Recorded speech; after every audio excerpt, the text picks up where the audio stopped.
vamos a hacer un compendio de infecciones complicadas. En sí, el tema es muy ambiguo, entonces vamos a abarcar los temas más interesantes que se dieron de 2023 y 2024. Vamos a ver clasificaciones y recomendaciones de infecciones de vías urinarias, infecciones de vías urinarias y la infertilidad masculina, que es un tema que se actualizó. Bastante interesante para los caballeros, porque de hecho las infecciones de vías urinarias creemos que son casi exclusivas a las mujeres, pero nos puede afectar de manera irreversible. Conclusión a un estudio muy interesante sobre las infecciones bacterianas con el COVID-19. Es una conclusión de un estudio muy largo que comprendió a 18,000 pacientes positivos. Entonces es un estudio bastante interesante y ya lo concluyeron, lo vamos a abordar. Y un estudio que relaciona las infecciones virales y bacterianas con el VPH. También un tema muy interesante para las damas, ¿verdad? Primero, todas las infecciones de vías urinarias, en cuanto sean diagnosticadas en un paciente inmunocomprometido, una enfermedad crónica mal controlada, cáncer, VIH, lo que se les ocurra, cualquier tipo de problema que genere un inmunocompromiso, ya se va a generar como tal el diagnóstico de una infección complicada, ¿no? También pacientes embarazadas, aunque no generen síntomas muy molestos, si eres una mujer embarazada y tienes una infección de vías urinarias, también ya se te tiene que considerar como una infección de alto riesgo y una infección complicada, ¿va? Cualquier infección, y en general también infecciones de vías urinarias que presenten fiebre, aunque sea el único síntoma extra que se presente, ya se debe de considerar y tratar una infección complicada. También pacientes que tengan cálculos, estén al final o al inicio de la sepsis, tengan obstrucción urinaria física, con catéteres, las clásicas Foley, hombres o mujeres, o que involucren algún problema crónico o agudo de los riñones, también se tiene que considerar como una infección complicada, ¿vale? Cualquiera de estas, aunque sea una de los 6 parámetros que tengo aquí, por ejemplo, si es una persona con fiebre, pero es una femenina sin ninguna infección, ya se debe de considerar una infección complicada, ¿vale? A lo mejor no es muy bien sabido, no sé si lo han escuchado antes, pero en sí, esta es una clasificación de finales del año pasado.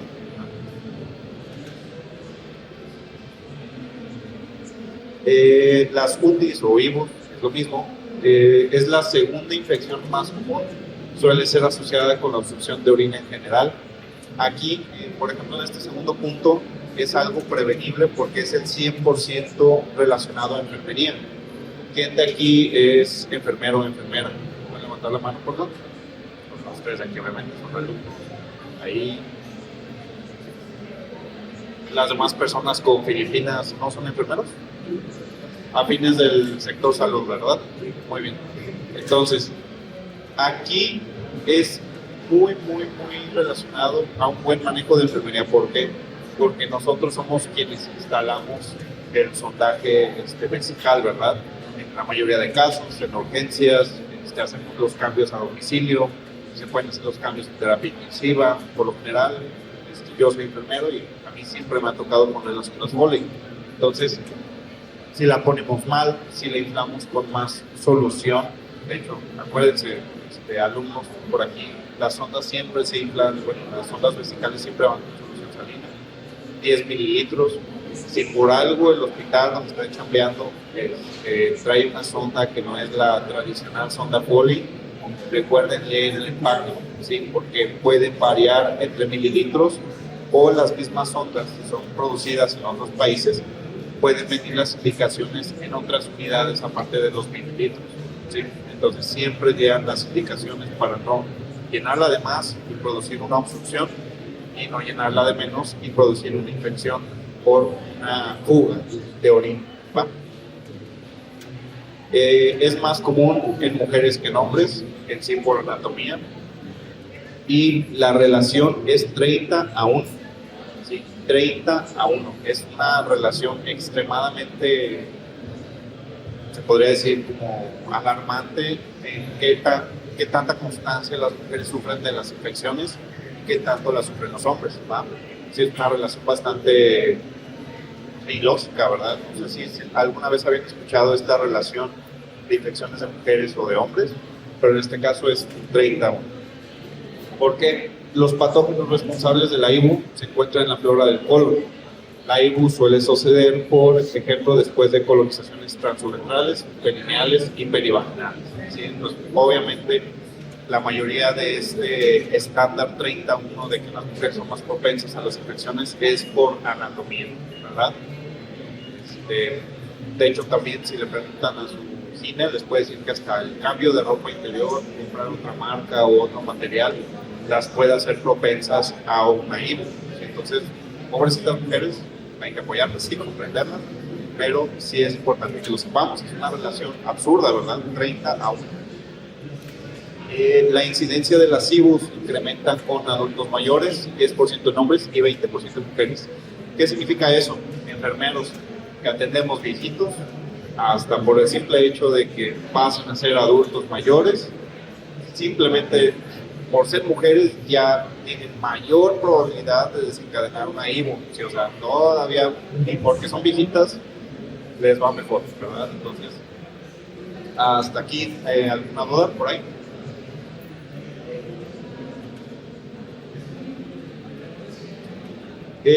Normalmente, como ya lo debemos de tener planteado en las bases, la orina siempre debe ser estéril. La bacteria viene desde el tracto digestivo hasta la salida del uretra. La obstrucción en el camino de la orina, por ejemplo, piedras renales, es una de las causas pues ya previamente diagnosticadas que te puede... Es un diagnóstico previo, después se viene la IBU, ¿verdad? Agrandamiento de la próstata, obviamente 100% hacia los hombres. Es una obstrucción física, ¿verdad? En los hombres se les agranda la próstata. Cualquier tipo de catéter en sí, hablando de las últimas actualizaciones de los diagnósticos de enfermería, si una persona, hombre o mujer, tiene un catéter, aunque sea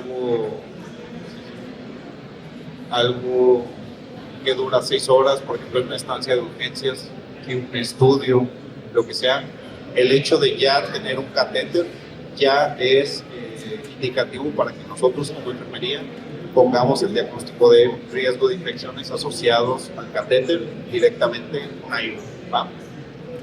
Entonces, no importa cuánto tiempo dure, si por algo te llevan al señor, el clásico señor deshidratado, abandonado, te lo llevan a revisión, a lo que sea, por comodidad del médico, te indica, ya sabes, va pasando el urólogo por ahí y dice, póngale una sonda en lo que le hacen el estudio para evitar manchar, lo que sea, por comodidad del médico, valga Dios, aunque sea algo que dure media hora, una hora, ya hay riesgo de infección, ¿sale? No estamos dependiendo de la mano, estamos dependiendo del proceso, del procedimiento, ¿va? También no tomar suficiente agua. En sí la cantidad, todos tenemos en mente siempre las clásicas clásica información de 2 litros al día, pero en sí en relación ahí ya es un tema relacionado a nutrición, en relación a las cantidades de sodio que actualmente consumimos en los alimentos, en sí un adulto promedio, hombre o mujer, debe de tomar alrededor de 2.3 litros de agua. El único cambio que se hizo en tanto a la sugerencia de líquidos claros es 2.3, ¿vale? Es lo mismo, pero 2.3, vamos. Esperar demasiado para orinar, también los enfermeros casi no hacemos eso, el personal de salud casi no hace eso, casi nunca nos aguantamos las ganas de orinar, entonces aguantarse las ganas de pipí también es propenso a una IBU. Útero grande en embarazadas, ya sabemos obviamente que por sí en el embarazo el movimiento del peso en la gravedad predispone a las mujeres a ello, pero si ocurre un agrandamiento del útero ya es propenso para una IBU. Malos hábitos en mujeres, como desde niñas se les tiene que educar a nuestras niñas, lo correcto es, lo incorrecto es limpiarse de atrás para adelante, es lo correcto, entonces obviamente esto también es directamente relacionado a una IBU, ¿vale?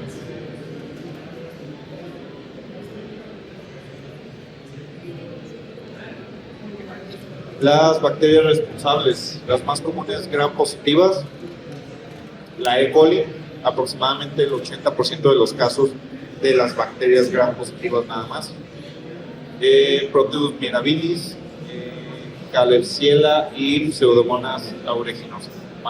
Esas son las más comunes de acuerdo a el estudio que se cerró también en el 2023, tanto ahí. Bacterias gram negativas, Staphylococcus aproximadamente el 20% de las bacterias nada más gram negativas. En este caso, de bacterias gram negativas es una equidad más grande en tanto a muchas bacterias gram negativas que afectan a hombres y mujeres. Entonces, Mycoplasma, Clamidia trachomatis y gonorrea también. En este caso, las infecciones gram negativas que se limitan a la uretra, a diferencia de la E. coli, pueden transmitirse sexualmente. ¿Sí? Como ya lo hemos visto, infecciones de transmisión sexual, pero también son una estadística muy elevada para hombres y para mujeres que nos desarrollan la IR. ¿Sí? De hecho, lo más usual es que primero presentan la IR, se hace la examinación visual y resalta que probablemente trae una enfermedad de transmisión sexual. ¿Va?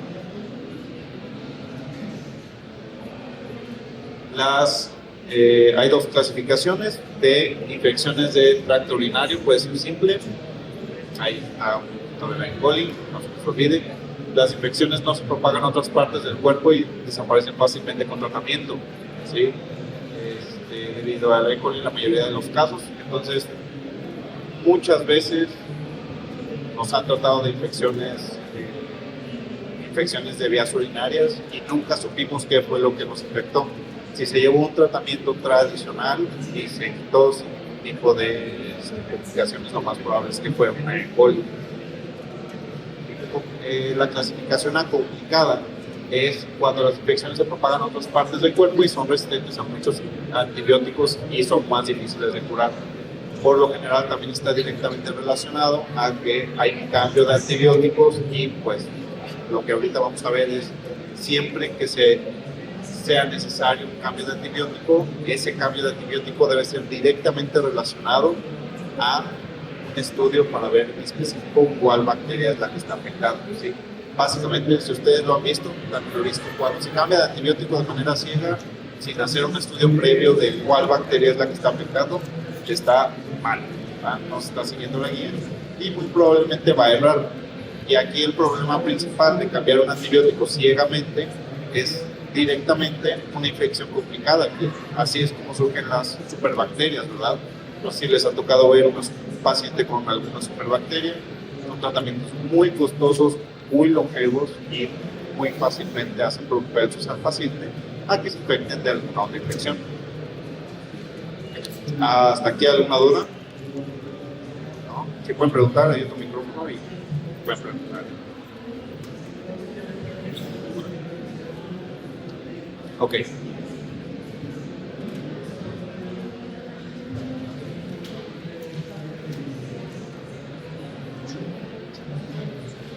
El tratamiento de la IBU en sí no han cambiado prácticamente nada en tanto a lo tradicional, que es lo que está en diagonal.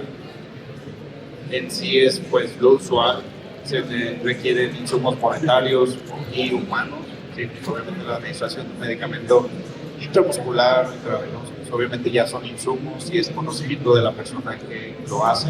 Obviamente es un gasto para el paciente en caso de que se haga a domicilio, ¿verdad? Pero aquí lo difícil, irónicamente, es lo menos costoso, ¿sí? Porque si nosotros hiciéramos más educación en cortar alguna de las líneas de infección, ¿sí? Alguna de las líneas de infección, ahí nos ahorraríamos millones en tanto a simplemente al Estado, ¿sí? Porque estas infecciones son las más comunes y son las que más fáciles se van a prevenir, ¿sí? Relacionado a esto, ahí salió un estudio, bueno, el estudio que vamos a leer a continuación del COVID es de la Universidad de California, si no mal recuerdo. Y ese estudio, como tal vez comentaba, en California hubo un aumento de máquinas dispensadoras de agua. ¿Sí? Por ejemplo, yo en lo personal sí relleno mis garrafones, no sé quién más rellena los garrafones, pero Lo que recomiendan, si se han aplicado los desinfectantes de verdura, los que son en base de plata, unos goteritos, la imagen es una gotita feliz, así bien buena onda.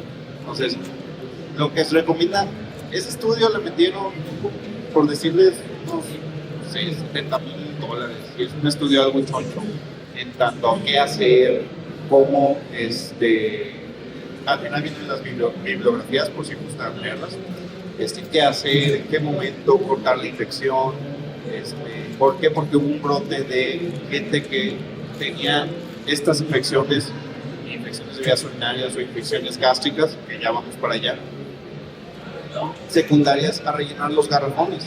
Entonces, este estudio costó bastante, duró casi los 7 meses, lo cual sí es bastante prolongado en términos de estudio, y llegaron a la conclusión que, y se los paso al costo, al garrafón que ustedes rellenen de agua, simplemente ponerle 4 a 8 gotas dependiendo de la concentración del desinfectante de verduras.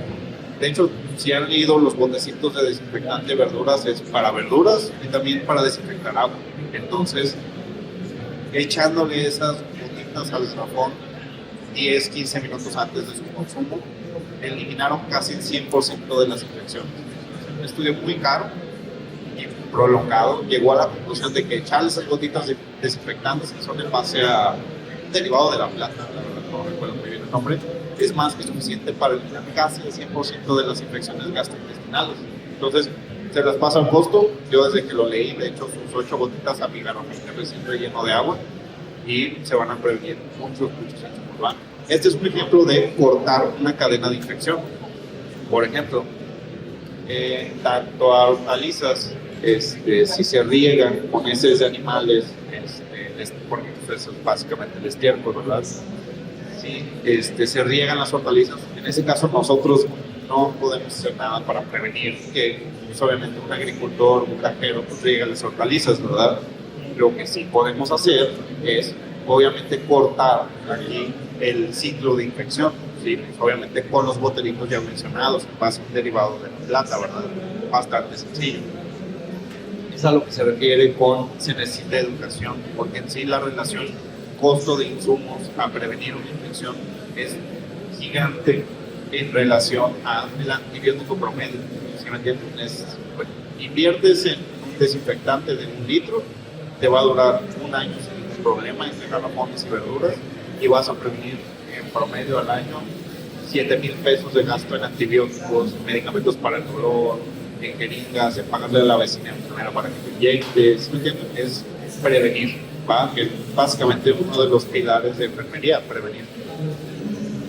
Por ejemplo, directamente sí está relacionado la irrigación, ¿cómo se dice? Cuando se le echa, bueno, se fertilizan, cuando se fertilizan las verduras, sí está relacionado a el consumo del agua que se va a filtrar para consumo humano. Sí, en este caso porque hay un tipo de reflujo en tanto a los fertilizantes que regresan estos desechos de animales que son buenos para las hortalizas pero malos para nosotros. Entonces, no es un sistema perfecto en tanto a la irrigación de estiércol, de las hortalizas, el estiércol de las hortalizas, puede haber un reflujo y nos puede contaminar el agua que se utiliza para consumo humano. Sí, entonces, en este caso nosotros, tanto como civiles, tanto como enfermeros, no podemos hacer mucho más que lo lógico, ¿verdad? No tomar agua de los grifos, de la llave, y educar a los niños con agua. Contacto directo y productos alimenticios, pues, es básicamente lo que ya checamos, que es limpiar los alimentos y de persona a persona. De aquí de enfermería, ¿a quién le ha tocado dar una plática de prevención en algún centro de salud o hospital de primer, segundo nivel? ¿Alguien le ha tocado dar pláticas? No. La relación pláticas tanto a futuro. Ahora, hay un esquema que comparte el IMSS, pero no permite desgraciadamente tomar captura de pantalla, en el cual el IMSS dice que un enfermero, cuando da una plática, si hay un solo oyente, ese solo oyente hace un promedio de 30 personas comunicadas, ¿sí? Del tema importante relacionado. Aquí, cada uno de ustedes, en promedio, va a informar los temas que les hayan sido de más interés a ustedes a 30 personas. Y eso es una cadena obviamente buena. Si fuera una cadena de contagio de COVID, pero en este caso es una cadena positiva, ¿verdad? Entonces, el promedio también es 1 a 30, a la inversa, pero aquí en lo difícil que es educar a la población es eso, buscar maneras como enfermero, como profesional de la salud, para educar a las personas y evitar que de una persona a otra se siga haciendo un contagio que perdure. Pues, prácticamente, ¿cuánto les gusta una infección que dura 15 días, un mes? Cortando los síntomas, un mes en promedio. Entonces, aquí la cosa más sencilla es educar, pero no estamos mucho del hábito de ello. Entonces, por ejemplo, ahorita les mencioné este estudio de echar en promedio 8 gotas a un garrafón.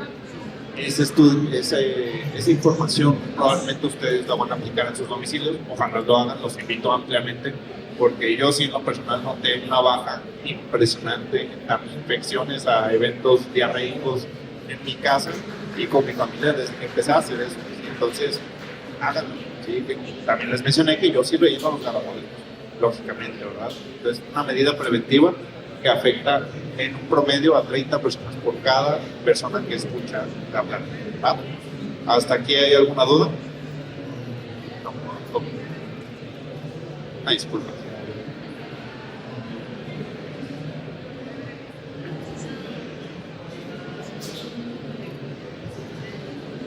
Ok.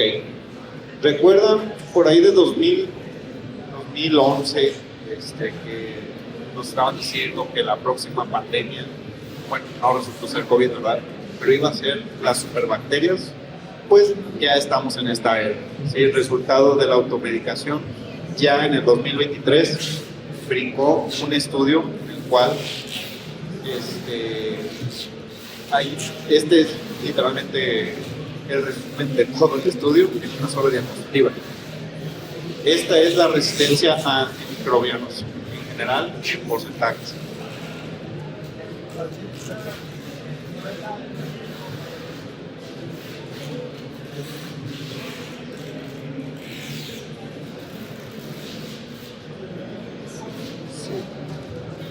¿Una preguntota? Dígame, Alan. Las superbacterias eran las que la gente para no tanta resistencia para más costes o como 1 o 2 eran efectivos. Exactamente.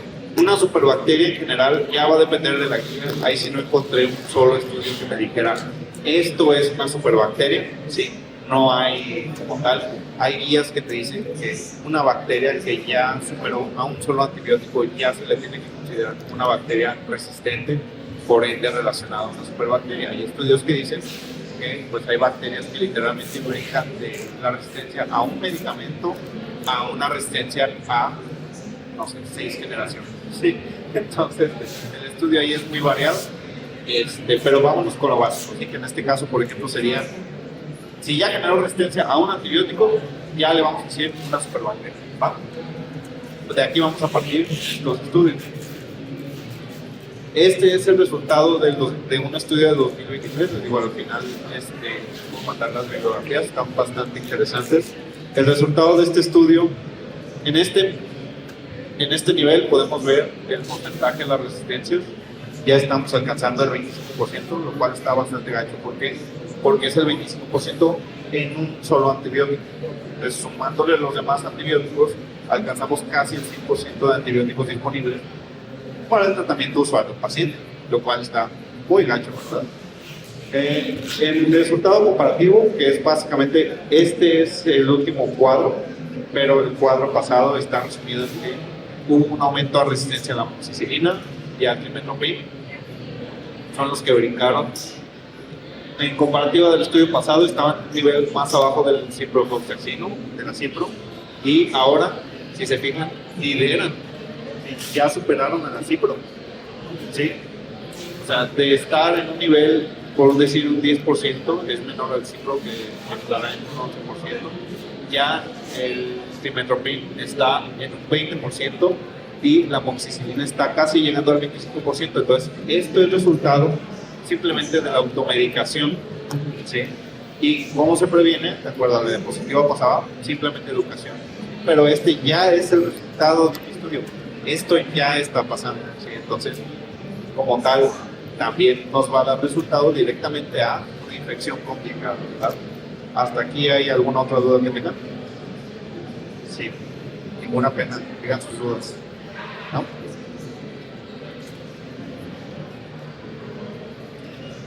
La resistencia es equitativa. Ahora sí va a sonar muy gacho, pero ¿qué pueden leer del estudio? Resistencia a antibióticos, sexo biológico nada más, no, como nos percibimos. Básicamente, aquí las más afectadas son las mujeres. Por X, por Y razón, por la automedicación. En mi domicilio, la verdad, mi abuelita en paz descanse, en su tiempo sí se automedicaba. Mi mamá se automedica. Yo no me automedico, pero pues estudié esta carrera. Entonces, aquí la cosa es que en la resistencia, en las más afectadas, hay una relación, no es 175%, es el porcentaje que está entre paréntesis. El 96% de afectadas son las mujeres, ¿sí? Entonces, otra vez las mujeres. Aquí esto puede estar relacionado a que, recuerdan de las primeras diapositivas, ¿verdad? ¿Cuál era la relación de infecciones de vías urinarias entre las mujeres a hombres? 30-1, ¿sí? Entonces puede estar obviamente directamente relacionado. Como tal, este estudio no lo menciona, pero podemos hacer conjeturas bastante lógicas, ¿verdad? Sí, y si recuerdan la diapositiva, en las demás imágenes, en las demás antibióticos, también las mujeres lideraban por mucho la resistencia, la afección a los antibióticos. ¿Sí? Entonces, como tal, a este estudio, es un estudio que está en PubMed, si no mal recuerdo, está muy choncho, muy bien investigado, muy chido. Termina el estudio con una frase en la cual invita, por sobre todas las cosas, a la población más inteligente, que son las mujeres, a por favor no automedicarse, ¿sí? Porque como están viendo en la imagen pasada y en las primeras, son las más afectadas, ¿sí? Son las más afectadas a infecciones, son las más afectadas a en su cuerpo generar una superbacteria, ¿sí? Entonces ya lo dedujeron, ya tiene la evidencia. Entonces, de 1 a 30, también de acuerdo a lo que nos indica el INF, acuérdense que una persona que escucha una ponencia se queda con algo que le interesa y en promedio una persona educa a 30 personas. Entonces, está en ustedes, por favor, hay que cultivar la educación de no automedicarse, ¿verdad? Bueno, en la diapositiva pasada, el que dio un brinco fue amoxicilina y trimethoprim. Aquí está la amoxicilina y el trimethoprim. Subió aún. En general, este es un estudio que se sumó a adultos. No fue un estudio equitativo, en tanto a decirte, entrevistamos a 50 hombres y a 50 mujeres, se hizo un estudio en general local, pero el vaciado de datos que estamos viendo aquí es la gente que fue positiva a la resistencia de antibióticos. ¿Sí? Entonces, por un decir, si aquí podemos sumar 175 o 160, podemos tener un promedio de unas 400, 500 personas entre hombres y mujeres que dieron positivo, pero en sí estos estudios suelen ser de más de 4,000 personas, ¿sí? Entonces no es tan común que haya una resistencia, ¿verdad?, a la bacteria, pero aquí nos está dando el resultado de que ya los que fueron generaron resistencia a la bacteria son las mujeres, ¿sí me entienden? Entonces no es cosa como que ya todo el mundo nos vamos a morir, pero sí es cosa de que si tienen una infección, ustedes, nuestras queridas damas, son las más propensas a una infección y a generar una resistencia a la bacteria, ¿verdad? ¿Hasta aquí alguna duda? ¿Sí? Muy bien. Y de acuerdo también para finalizar con la diapositiva, el resultado final del estudio, la conclusión dice mayor frecuencia de resistencia en mujeres, tanto en betalactámicos, quinolonas, sulfas y macrólidos. En este caso aquí puse la fuente porque es un estudio aparte, es un estudio que se hizo en Latinoamérica.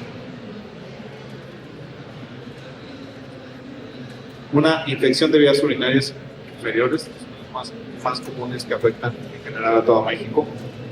Si es necesario un tratamiento de segunda línea por hipersensibilidad, efectos secundarios, fracaso del tratamiento de la primera línea, se recomienda de manera imperativa el urocultivo con prueba de sensibilidad. Es lo que les mencionaba. En sí, esta es la conclusión me parece, un estudio clínico diagnosticado. Entonces, esta es la conclusión del estudio pasado y básicamente nos dice que antes de brincar a una segunda línea, en este caso por hipersensibilidad. La hipersensibilidad no está relacionada a que hayan hecho una resistencia, ¿verdad? Ni a que sean como tal alérgicos. Pero si simplemente el antibiótico no está generando algo positivo en ustedes o en sus mujeres, si se va a hacer un cambio y ustedes ya tienen una infección de vías urinarias, es imperativo, o sea, es casi de ley que primero se haga un urocultivo con prueba de sensibilidad, ¿sí? Porque ya se hizo imperativo. Si nos vamos a guías anteriores antes del COVID, porque pues, obviamente en el tiempo del COVID todo fue estudios de COVID, de qué pasaba y todo eso. Ahorita vamos a ver de hecho un estudio, pero antes de ello habían estudios en una línea consecutiva, ¿verdad?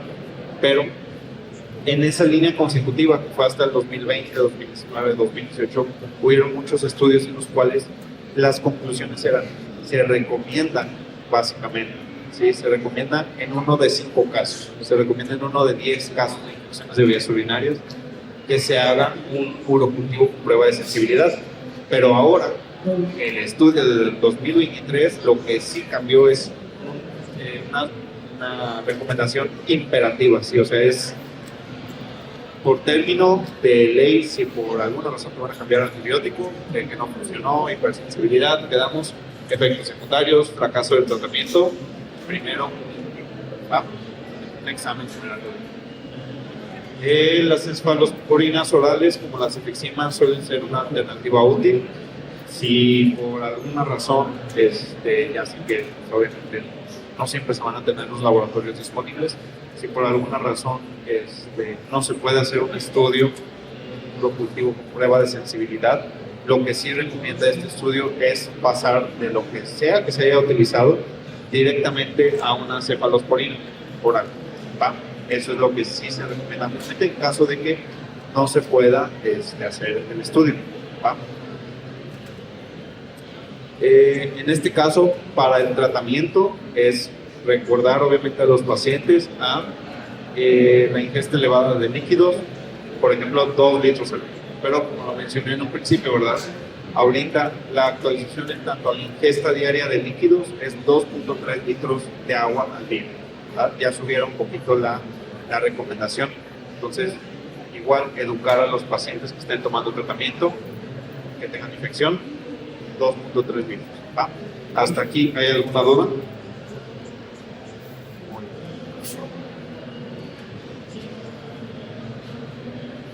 Bueno.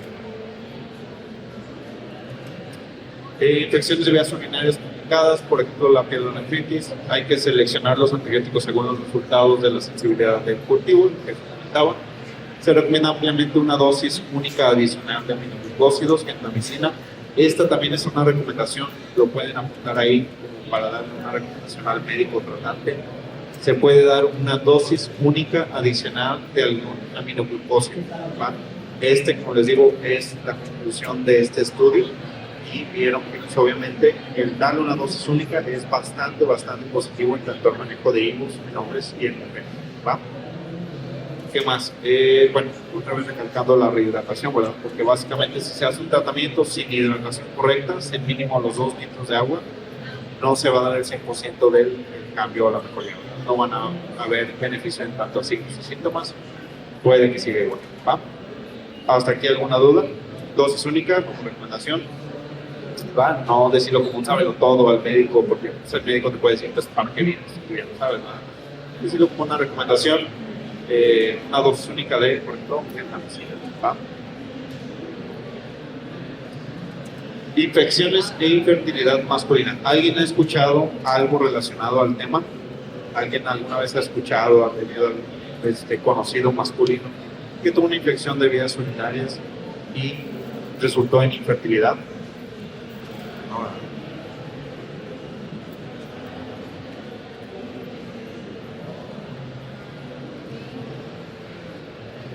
Aquí es uno de esos estudios que se basan en otros estudios. Por ende, este estudio es la culminación de 189 estudios seleccionados hasta mayo de 2023. Seleccionados porque obviamente descartaron tratamientos, descartaron signos y síntomas, descartaron estudios sobre infecciones e infertilidad masculina relacionados a pacientes con cáncer, pacientes con una diabetes sin un manejo previo, ¿sí?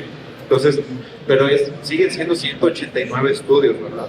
Entonces, la conclusión, para empezar, ¿qué es? Es multifactorial. Obviamente, el hombre en menor relación, ¿verdad? Relación 1 a 30 es propenso a una infección de vías urinarias, pero es multifactorial. Puede ser por bacterias, virus y parásitos. Obviamente, el tratamiento va a depender de la etiología, lógicamente. Aquí el chiste, aquí lo importante es que conozcamos que va a infectar el tracto seminal, las glándulas accesorias masculinas y los intestinos.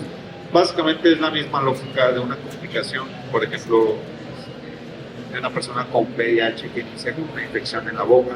¿Hacia dónde va a moverse esa infección? Si empieza en la boca, va a moverse hacia abajo, ¿verdad? Hacia adentro del cuerpo. Es lo mismo en los hombres, ¿verdad?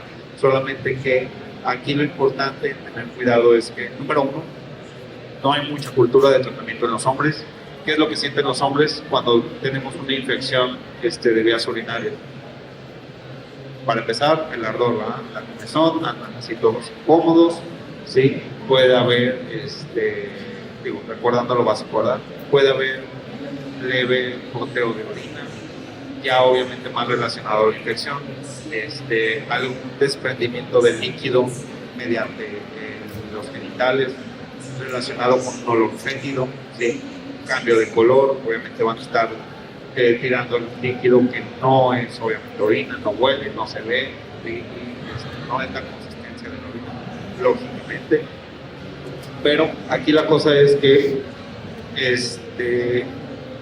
lo que es en común, lo multifactorial puede ser ocasionado por cualquiera de estas, pero el chiste es que van a provocar inflamación y aumento del estrés oxidativo y nos van a dar como resultado, de acuerdo a lo multifactorial, que puede ser relacionado a cualquiera de ellas, nos va a dar como resultado una reducción de la fertilidad masculina.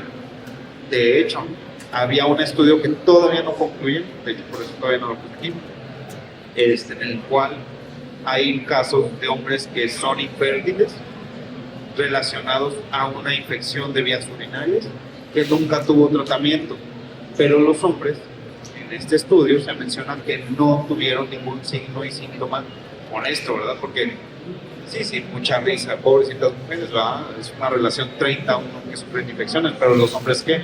Los hombres tenemos una peor cultura de tratamiento. Tienes que llevar al hombre a fuerzas a que se haga el tratamiento porque dicen, no, se me va a quitar, no, toma agua y se me quita. Y ahí andan todos incómodos, ¿verdad? Entonces tenemos una muy mala educación. Pero aquí la cosa es que este estudio apenas está en pañales, empezó en 2022 y fue cortado ahí por pandemia, obviamente.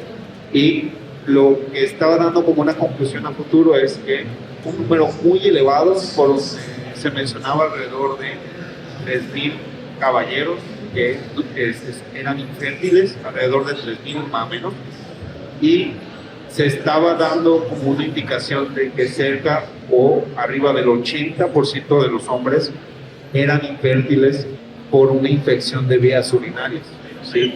Como les digo, no lo puedo decir como con mucha fuerza, ¿verdad? Porque todavía no culminan ese estudio, ojalá lo culminen este año, pero es un dato muy interesante, no sé si lo habían escuchado o algo relacionado, pero arriba del 80% es un dato muy alarmante, ¿sí? O sea, es igual de alarmante en cuanto a qué tanto sufren las mujeres en comparación con los hombres, 30-1, pero si al hombre le da la infección, el 80% de los infértiles tuvo una infección de vías urinarias que no fue tratada, obviamente, ¿verdad? Entonces, a este estudio que le falta saber cuál es la etiología, saber si fue una bacteria, un virus, un parásito, ¿sí? A lo mejor en ese 20% de masculinos infértiles hubo algún trauma físico, ¿sí? También la herencia, el hipogonadismo, NTCLs, ¿verdad? Entonces, este estudio todavía no concluye, pero se estima que es alrededor de un 80%. Entonces, por ello, hay que los hombres tener esa buena iniciativa a que si se inician las molestias en los genitales, acudir al médico y terminar el tratamiento hasta lo que se indica, ¿sí? Hasta terminar con las pastillas, ¿sí? Porque también es algo muy desgraciadamente en nosotros, que dejas de tener los síntomas y se olvidaron las pastillas, ¿verdad? Entonces, muy importante.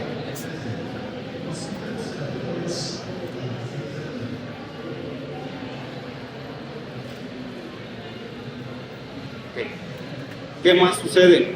Las infecciones por bacteria, por virus, etc., aumentan la fragmentación del ADN en el esperma y alteran los parámetros del espermograma. Entonces, básicamente, o dejan de producirlo, o los que producen están todos tontos, ¿verdad? Como los espermas o melocitos. Estaban todos tontos, no funcionan, entonces nos va a dar resultado una multietiología que al final es una reducción de la fertilidad.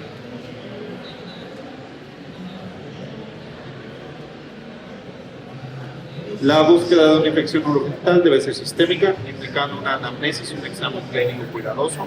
Obviamente esta es una indicación per se, no iniciar un tratamiento al azar, tienen que hacer una anamnesis y también no porque seamos hombres y la mayoría de los signos y síntomas sean bastante similares, que son los que acabo de mencionarles, pues ya se inicia con un antibiótico pues al azar, ¿verdad? Tienen que tener un orden, obviamente. Se ha aumentado en un 16% los casos de infertilidad masculina reducida secundaria a un IBU en los últimos 4 años. Como tal, no pude ver bien si era un estudio ya concluido, era un PDF relacionado a otra exposición, pero esta era la conclusión, que hasta el 2023 hubo un aumento del 16% de los casos de fertilidad masculina reducida secundaria a una IBU, ¿va? Entonces, del 2023 para atrás, desde el 2019 para acá subió un 16%, entonces también no estamos exentos, ¿verdad? 16%, hablando de una población en general en México, es demasiados hombres que se quedan infértiles, ¿verdad? Es también un dato alarmante. También relacionado a infección complicada. Ahora sí, al estudio de Choncho, ¿verdad? Un estudio que concluyó el año pasado, también les mencionaba, sobre el COVID, las bacterias del COVID-19. Es un estudio iniciado en abril del 2020, finalizado en mayo del 2022. Se tomaron en cuenta 18.630 pacientes positivos. El 7.5% de estos pacientes tenían infecciones bacterianas. El 62% de este 7.5%, o sea, 866 pacientes, tuvieron infecciones bacterianas secundarias adquiridas en el hospital, lo usual. El 38% de este 1.396 es una infección adquirida en la comunidad. Estas son obviamente las bacterias más comunes. Podemos ver la familia de los Staphylococcus. Aquí en este estudio no se indicaba como tal, irónicamente, cuál era la bacteria que predominaba, tanto cuál era la que más infectaba, pero ya es una conclusión de un estudio, ¿verdad? Entonces, por ende, también es estar pendiente de la alza en la resistencia a los tratamientos de antibióticos en tanto a pues, estas familias, ¿verdad? Entonces, es un estudio bastante interesante que al fin concluyó y nos arrojó estos resultados. ¿Hasta aquí alguna duda?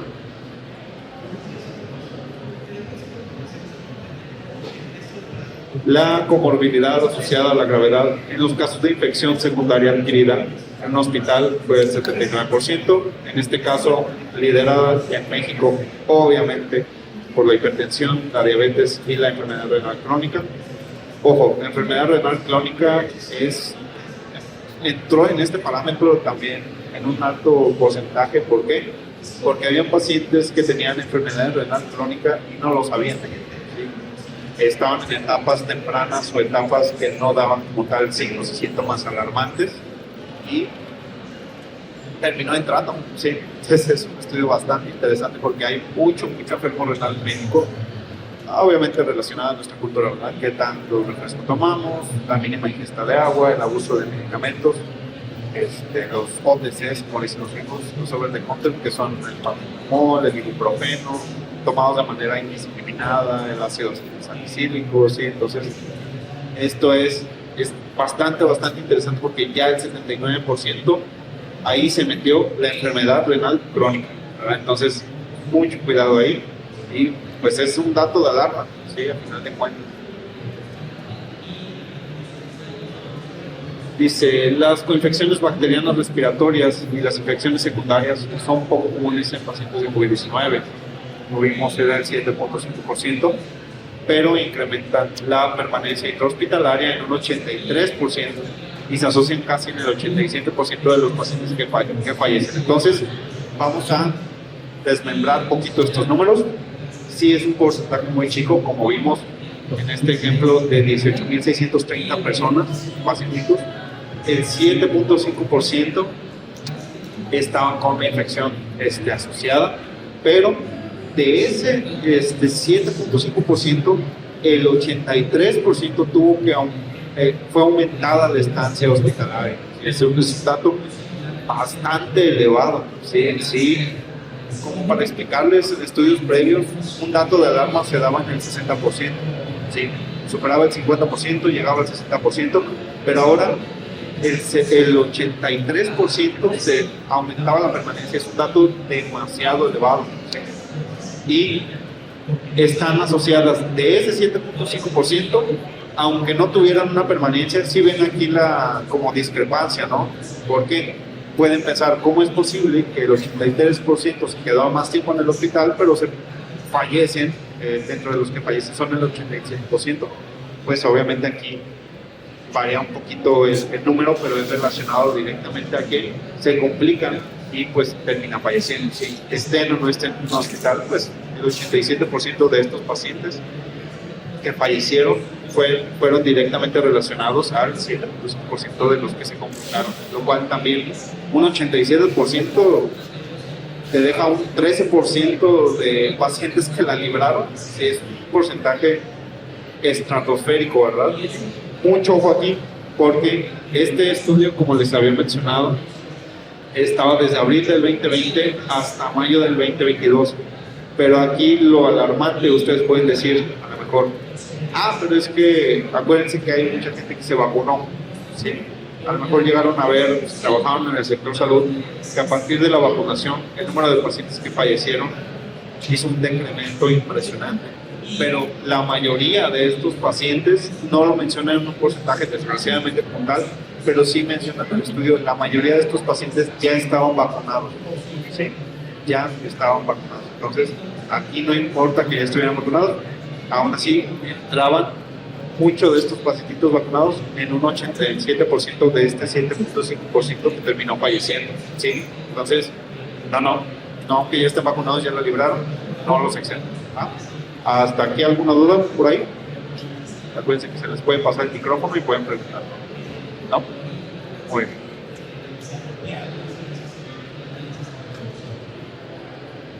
Ahora sí.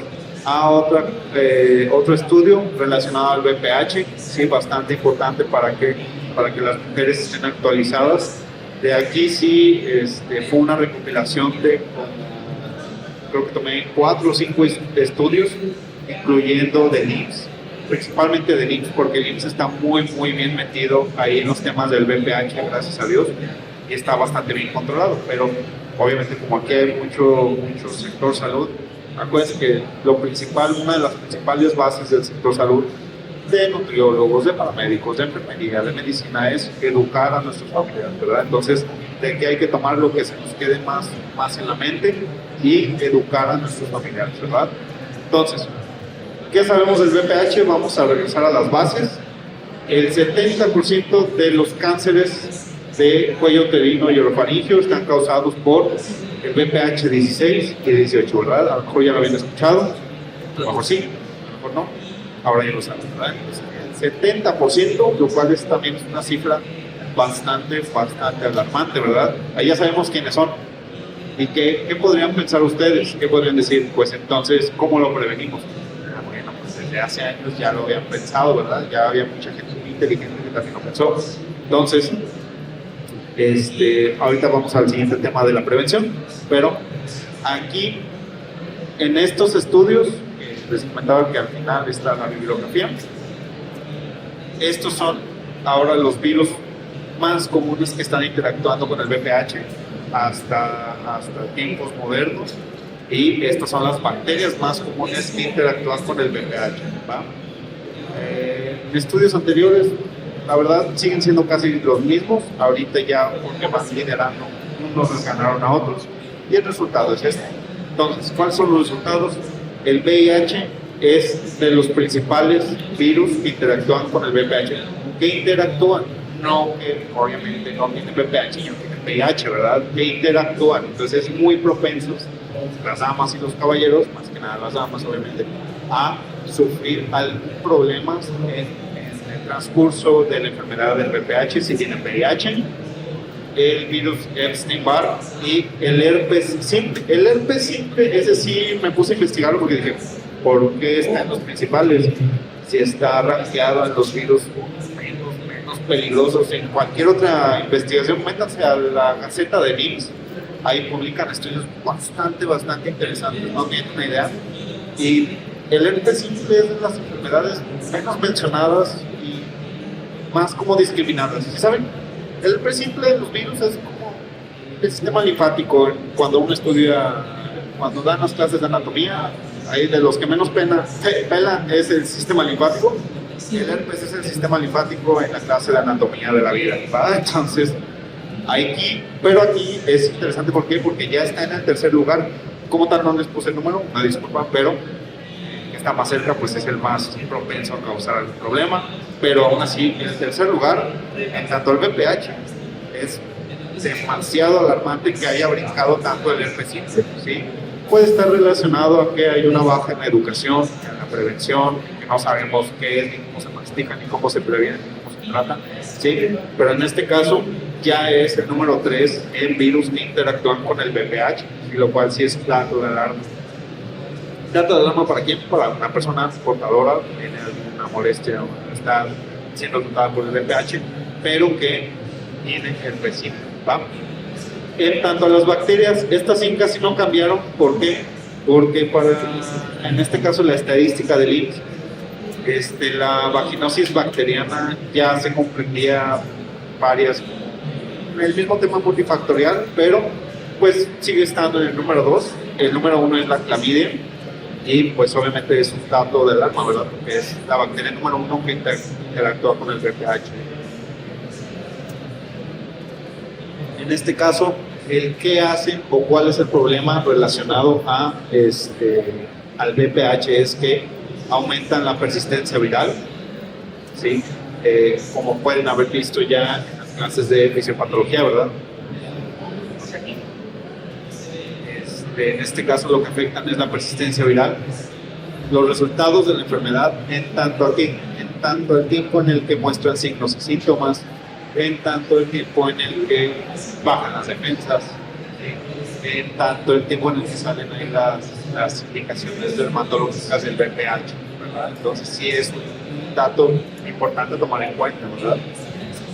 Porque bueno, ahí ya lo pueden relacionar. Por ejemplo, si ustedes pudieran ver en el futuro, supieran que por una infección de VPH, la paciente fulanita 1 va a tener solamente un indicativo dermatológico, una sola marquita del VPH, una verruga, ¿verdad? Una sola verruga. Si ustedes ya fueron a saberlo, si tienen alguno de estos virus o bacterias, va a resultar resultados en la enfermedad y directamente se van a multiplicar las verrugas, ¿sí me entienden? Va a prolongar lo visual y el tratamiento, ¿sí me entienden? Entonces va a afectar directamente. Y este es 74% es el resultado de un estudio también muy largo. Cualquiera de estas 5, bueno, pues obviamente también el tercer lugar de las bacterias, que ya era una gráfica un poco más chiquita, pero cualquiera de estas 5 se ven en hasta el 74% de las evoluciones agresivas. Esto es lo importante y a esto es a donde quería llegar. Cuando no hay un buen manejo de cualquiera de estas infecciones relacionadas directamente con un VPH dominante o predominante, ¿qué nos va a dar? Van a estar relacionadas pues hasta un 74% de cáncer, ¿verdad? Sí, este es un dato bastante grande.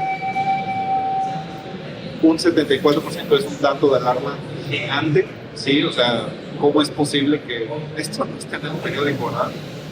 Es un dato obviamente relacionado al tema principal de una infección común, ¿verdad? ¿Hasta aquí hay alguna duda? Bastante expedito, ¿verdad? Sí se comprende. Aquí el resultado es que cualquiera de estas infecciones de virus o bacterias mal manejadas o sin conocimiento previamente nos van a dar resultado a que están relacionadas al 74% de una progresión agresiva del VPH, ¿sí? Un rápido físico. Lo más usual del cáncer, ¿verdad? La recomendación sigue siendo la misma. Eso sí, me aventé 2 artículos anteriores del IMSS y sigue siendo exactamente lo mismo. Es educar a nuestras jovencitas, por favor, a cumplir con la vacunación del VPH bivalente. En este caso, ¿cuál cubre el bivalente? Pues las 2 más, ¿verdad? O la tetravalente, ya la que tenga disponible en Centro de Salud o IMSS, ¿verdad? Porque ya te cubre lógicamente con la malvada 16, VPH 16 y VPH 18. Entonces, por favor, cumplan con los esquemas. Y por ahí me han tocado trabajadores de la salud que en empresas que hacen campañas de vacunación internas, también a mujeres y a hombres también los vacunan contra el VPH. Entonces, hombres también, no dediqué una diapositiva porque no es un dato de alarma tan grande, pero pues, ¿qué nos puede pasar a los hombres si tenemos algún avance con el VPH? ¿Han escuchado qué nos pasa a nosotros, los hombres? ¿Han escuchado algo? ¿Han escuchado algo? Por ahí atrás, ¿han escuchado algo? ¿Qué nos pasa si tenemos VPH? Los caballeros de Rosita y de chaleco, ¿no? Pues también nos da cáncer, entonces, cáncer para todos, ¿verdad? Entonces, si por algo en su empresa, esto, pues, que estén contratados como sector salud en una empresa, llega una campaña de vacunación ahí privada, ¿les ofrecen la vacuna del VPH? Sí. No lo piensen 2 veces, hombres, si tienen la posibilidad de vacunarse, sí, porque pues, obviamente somos portadores, ¿verdad? Entonces ahí está la cosa. Si no nos da cáncer, pues nada más portamos y contagiamos, ¿verdad? Ni por uno ni por otro lado, ¿verdad? Entonces, nunca, no lo duden 2 veces. Hombres, también si tienen la oportunidad, vacúnense, ¿va? ¿Hasta aquí hay alguna duda? En tanto a porcentajes, a lo mejor pueden pensar, ¿y a los hombres qué tanto les da cáncer? La verdad, suena gacho, pero no hay ningún estudio. Bueno, o sea, sí hay estudios, pero no actualizados que nos digan qué tan propensos somos. No sé por qué. A lo mejor no es de interés, pero obviamente lo que sí es de interés es las mujeres, ¿verdad? Que obviamente en una progresión rápida del VPH, si se ven infectadas por alguna de estas 5 personas más comunes en México, pues están relacionadas al 74%, ¿verdad? Entonces sí es un dato de alarma. Y de por sí sabiendo que el VPH 16 y 18, que también lideran los más comunes, no son las más comunes, pero sí lideran los más comunes, están relacionadas al 70% del cáncer, ¿verdad? Entonces obviamente por eso los estudios se enfocan más en las armas, ¿verdad? Entonces, también es un dato muy importante. Pequeño paréntesis también, ¿cómo está relacionado a una infección complicada? Bueno, cuando se tiene un diagnóstico previo por VPH y se cuenta con alguna de las infecciones, ya se tiene que dar un manejo como una infección complicada por parte de su médico, siempre. Entonces, por ese lado está relacionado al tema. La eficacia de las vacunas en mujeres sin evidencia de infección previa a la vacunación es entre el 93 y el 95% contra lesiones precursoras del cáncer. Entonces, damas que no tengan una lesión previa se vacunan a tiempo, cumplen con el esquema que es una dosis única, tienen una protección de entre el 93 y el 95%, lo cual está bastante bien, ¿verdad? El esquema es dosis únicas de 9 a 14 años, obviamente intentando cumplir con la vacunación antes de que las mujeres inicien con su vida sexual, ¿verdad? Entonces, a lo mejor ya lo sabían, a lo mejor no, que ya tienen el dato, ¿va? ¿Hasta aquí hay alguna duda?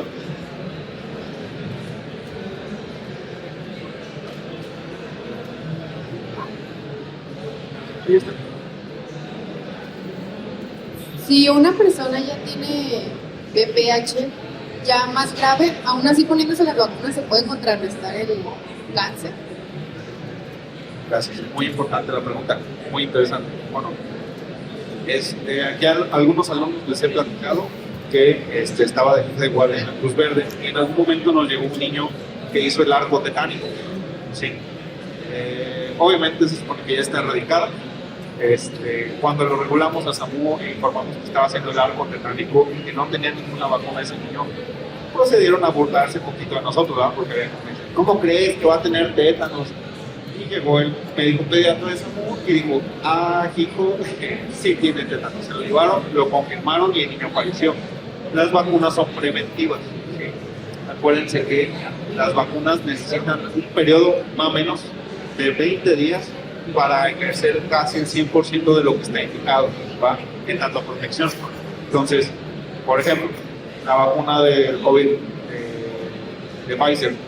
¿Por qué esa? Porque es la que necesita. La vacuna de Pfizer, tú te vacunas, cumples con la primera dosis y tienes la protección de 60 al 70% de que no de la protección que te vamos a la vacuna y ya tener los cumples con la segunda vacuna y ya llegas al 100% de lo que te ofrece la protección de la vacuna, ¿sí? Pero en este caso, por ejemplo del VPH, sí necesitan pasar los 27, 28 días para ya tener el 100% de protección. Entonces, el VPH, al igual que la mayoría de vacunas, se tienen que poner antes, ¿verdad? Quise buscar algún estudio que indicara, de hecho, este es un tema bastante discutido, gracias por mencionarlo, pero no hay ningún estudio que recomiende o que avale que tan beneficioso es ponerse la vacuna después del contagio. De hecho, si tú vas a un centro de salud y dices, yo ya estoy positiva, ya estoy diagnosticada con VPH y me quiero poner la vacuna y tengo, no sé, 18 años, 19, no te la van a querer poner. ¿Sí? No tiene como tal una indicación de no ponerla, pero no te la van a poner. ¿Va? ¿Por qué? Porque como no hay ningún indicativo de sí te va a ayudar a que no te pase nada. No. Desgraciadamente ahí es una laguna legal que nadie ha tocado, en la que nadie se mete porque al parecer no hay ningún resultado positivo. Entonces, desgraciadamente, o sea, te la puedes poner, no hay signos y síntomas malignos en caso de que estés pensando en eso de pero si ya tengo VPH me la pongo, me va a dar fiebre y va a evolucionar el cáncer o algo, no sé. No hay ningún indicativo maligno, no hay una contraindicación, pero no hay ningún beneficio. ¿Sí me entiendes? Entonces, no hay beneficio, por ende, ahí es un área gris, no se sabe. ¿Alguna otra duda que les haya surgido? ¿No pueden pasar el micrófono? Gracias.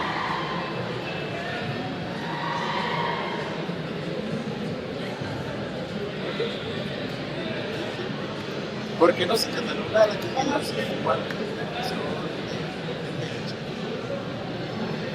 flashback.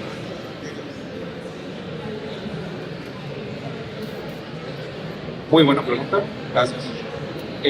Ya está metida en vaginosis.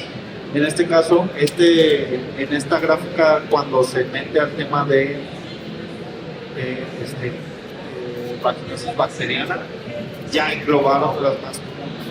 Entonces, si por un decir de las bacterias está dominada, de hecho, está dominada por la clamidia, por un decir de un 40 y algo por ciento, la vaginosis bacteriana tiene un 35%, pero dentro de ese 35% están las bacterias más comunes. Entonces, no se tomaron el tiempo para ver cuál tipo de bacteria, nada más bien englobaron vaginosis bacteriana, ahí están esas y otras. Entonces, como tal es el diagnóstico y así lo maneja la estadística.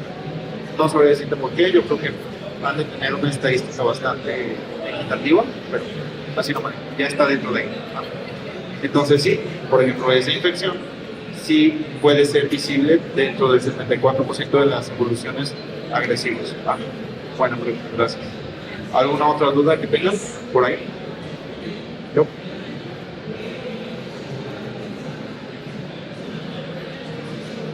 Entre las mujeres infectadas por VPH, aquellas que fuman, también, otro dato muy importante, por eso lo puse aquí arriba. En este estudio que publicó el INSS, ya vincularon directamente las mujeres que fuman a las mujeres que tienen VPH. Es un porcentaje muy, muy elevado. Dice, aquellas que fumaron o fuman cigarrillos tienen una incidencia alrededor de 2 a 3 veces mayor de presentar una neoplasia epitelial de grado alto o cáncer invasivo. ¿Sí? El consumo de tabaco pasivo también se relaciona con el aumento de riesgo, pero en menor medida. Entonces, las que fuman, el sector salud casi no fumamos, ¿verdad? Mujeres que tengan VPH, por el amor de Dios, intenten quitarlo, porque el INSS ya lo declaró como un aumento de 2 a 3 veces del riesgo de presentar una neoplasia. ¿Sí? Entonces es un dato también de alarma. Como tal, si se fijan, este porcentaje es diferente a los otros porcentajes directos que les estaba diciendo, pero aquí ya es más de la incidencia. Entonces, una incidencia, si lo ven como desde una perspectiva de porcentajes, el decir una incidencia 2 o 3 veces mayor es como decir que aumentó de un 20% a un 60%. ¿Sí me entienden? O sea, es una incidencia muy, muy, muy elevada. Entonces, personas femeninas, masculinos con VPH, aguas con la fumada, porque aumenta de manera dramática las posibilidades de un crecimiento maligno. ¿Va? Después de cumplir los 30 años, ahorita, ¿qué es lo que indica el IMSS? Después de cumplir 30 años, una prueba de VPH y Papá Nicolau cada 5 años. ¿Sí? A lo mejor ahí hay un cambio que dice, pero ¿y si cambio de pareja? Pues es que se supone que todos lo debemos hacer, obviamente, después de que cambias de una pareja sexual, tienes que hacer un esquema completo. ¿Sí? Cuestan alrededor de 1,300 pesos, está bien, lo tienes que hacer por educación. Entonces, esa es la única excepción. Si tú estás en una relación tradicional, una monogamia, es una pruebita de VPH y Papá Nicolau a los 5 años. ¿Sí? Siempre la prueba de VPH sí, porque pues mujeres no confían en los hombres y hombres viceversa. Entonces, hay que hacerse la prueba. ¿Hasta aquí alguna duda? Este es el esquema como tradicional y actualizado, ¿va? En una mujer que ya está vacunada con el VPH, ¿va? Entonces, ahí es por eso que es cada 5 años, ¿va? Entonces, es una mujer ya vacunada, relación monogamia y una pruebita y Papá Nicolau cada 5 años, ¿va? ¿Hasta ahí alguna duda? Okay. Ahorita vamos con las excepciones.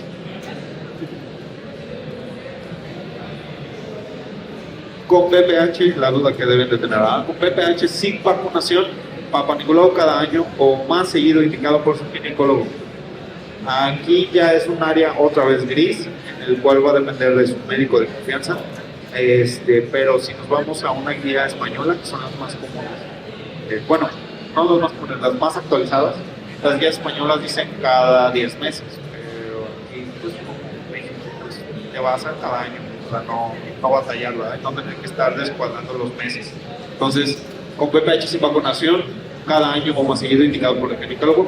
Con VPH con vacunación, Papá Nicolau cada año. ¿Va? Ahí es la otra duda que pueden estar surgiendo, son las 3 variantes, ¿verdad? ¿Tiene vacunación? ¿No tiene vacunación? ¿Tiene VPH? ¿No tiene VPH? ¿Va? Entonces, en la primera, sí, quedó ahorita. En la primera es, tienes vacunación y no tiene VPH, entonces una prueba de VPH y Papá Nicolau cada 5 años. Con VPH sin vacunación, cada año o más seguido, de acuerdo al ginecólogo. Obviamente esto es secundario a un Papá Nicolau. No te hacen el Papá Nicolau y luego te dicen, sabes que ahí vi algo, una inflamación, ahí vi algún crecimiento, entonces te va a hacer el Papá Nicolau cada 6 meses. ¿Va? Pues va a ser dependiendo del médico. Y con BPH, con vacunación, hay una que falta, ¿verdad? Que es con BPH, sin vacunación.